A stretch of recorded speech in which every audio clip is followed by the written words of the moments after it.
UPA की सरकार में आप इस विषय को उठाते तो क्या ये हल नहीं होता, बट आपने प्रयास नहीं किया। अब अखिलेश जी, हाँ, निष्ठा नहीं थी, अब अखिलेश जी भी पीडीए लेकर आ गए हैं। हाँ, तो अब पिछड़ा, दलित, अल्पसंख्यक। हाँ, अब आप लाएंगे क्योंकि आप सत्ता से बाहर हैं।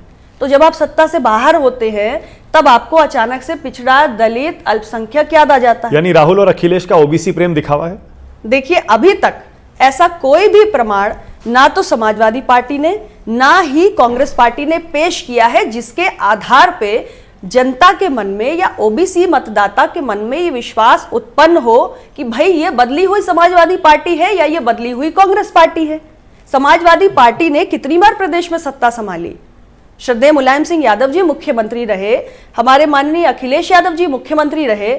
आपने क्यों राज्य में जातीय जनगणना नहीं कराई? आपने श्रद्धेय मुलायम सिंह कहा।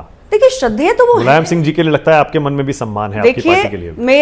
मेरे मन में हर नेता के लिए सम्मान है और मैं व्यक्तिगत रूप से कभी किसी के प्रति कोई टिप्पणी करना उचित नहीं समझती हूं। लेकिन हां, आपकी पार्टी की सरकार चली, उस सरकार के दौरान जो मसले आप आज उठा रहे हैं वो आपने तब नहीं उठाए। ओके, केंद्र सरकार के, क्योंकि आप केंद्र सरकार में मंत्री हैं, 3 सबसे बड़े काम पिछले 10 साल के आप कौन से मानती हैं? देखिए, केंद्र सरकार ने आज देश की इकोनॉमी को 5वें नंबर पे पहुंचा दिया है। 2014 से पहले हमारी इकोनॉमी की गिनती होती थी दुनिया की फ्रेजाइल 5 में। हम 11वें नंबर की अर्थव्यवस्था हुआ करते थे।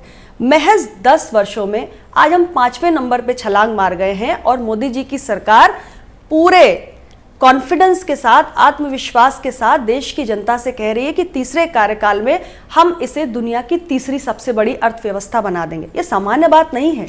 देश की अर्थव्यवस्था मजबूत होगी तो सामान्य व्यक्ति के जीवन में इसका एक सकारात्मक प्रभाव देखने को मिलेगा। दूसरी बात, आज आप देखिए कि अंतर्राष्ट्रीय स्तर पे भारत की क्या एक सशक्त छवि उभर के आई है।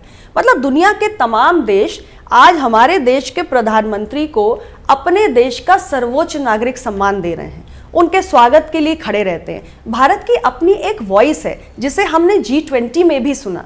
आज G20 का समिट हमारा कितना सक्सेसफुल हुआ, दुनिया भर से हजारों लोग आए और बड़े बड़े देश जिनकी गिनती बहुत विकसित देशों में होती है, सभी ने आके देखा कि भारत ने G20 में किस तरीके से अफ्रीकन यूनियन को शामिल किया। ये बहुत बड़ी उपलब्धि है। हमने ग्लोबल बायोफ्यूल अलायंस किया, हमने इकोनॉमिक कॉरिडोर के लिए लोगों को सहमत किया, देशों को सहमत किया।